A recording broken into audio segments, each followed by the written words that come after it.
есть вот такая сушка, которая перестала гнать горячий воздух, то есть перестал крутиться пропеллер, очень медленно крутился. И температура стала нестабильной, стала меняться. Решила разобрать, поменять, починить. Вот с таким регулятором температуры. Вот такая сушка фруктов и овощей.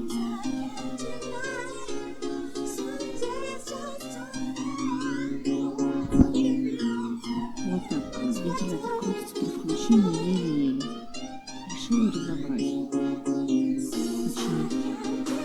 Винты его вкручиваю.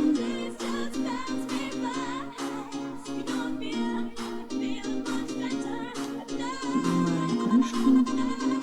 Ставлю вентилятор. Собственно, надо достать движок. Такая плата. Всего лишь на всю эту сушку. Вентилятор крутится с трудом, очень тяжело. Раньше пальцем крутанул, и он вертелся долго-долго. Наверное, понадобится вытаскивать его, смазывать, и также почистить щетки в самом двигателе. Для этого надо разобрать вот эту всю бандуру.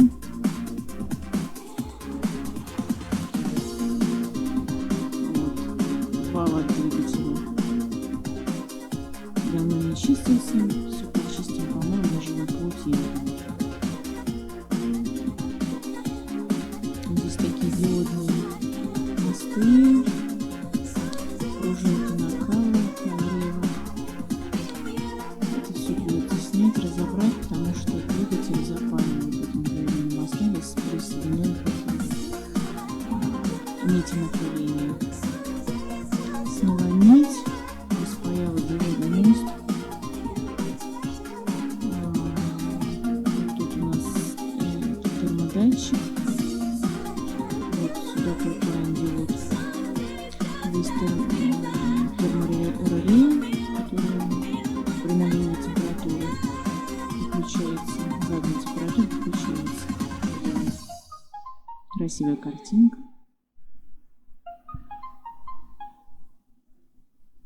Вот это все разобрала, но все рассыпается.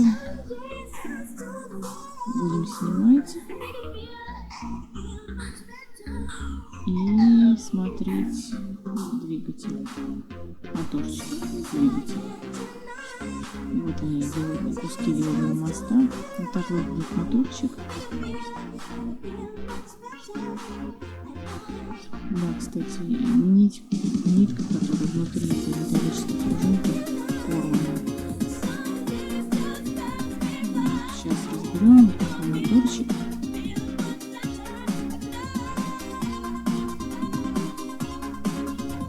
Вот такой диод. Я его решила на всякий случай проверить, потому что решил продиагностировать все детали, чтобы было понятно, почему температура не держит заданную. Все диоды оказались исправными.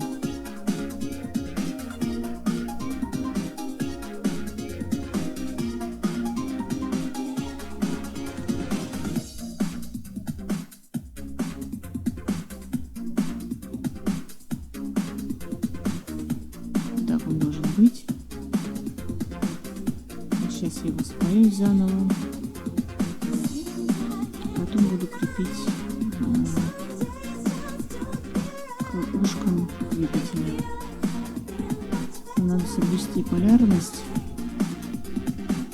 Когда будете разбирать, запомните ее, а то вентилятор у меня стал дуть в обратную сторону, то есть не от нагревателя, а наоборот в себя стал тянуть горячий воздух. Вот так удалось закрепить кое-как. Нить накала и долго мучилась диодным мостом, потому что неудобно его крепить. Его надо спаять и с пружиной, и с ушками моторчика. Пружина ломалась, постоянно выскакивала из конечного конечного контакта. Пришлось там мудрить ее, привязывать, обвязывать. Вот сейчас я включу. Моторчик заработал. Повысим температуру. Вентилятор хорошо быстро закрутился.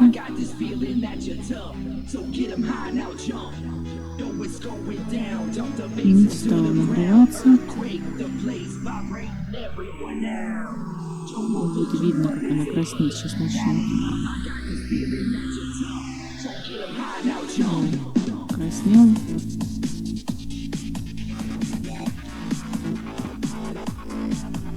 Опять выскочила пружинка.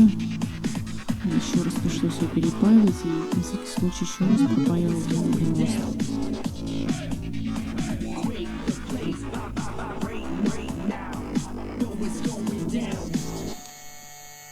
Вот так работает.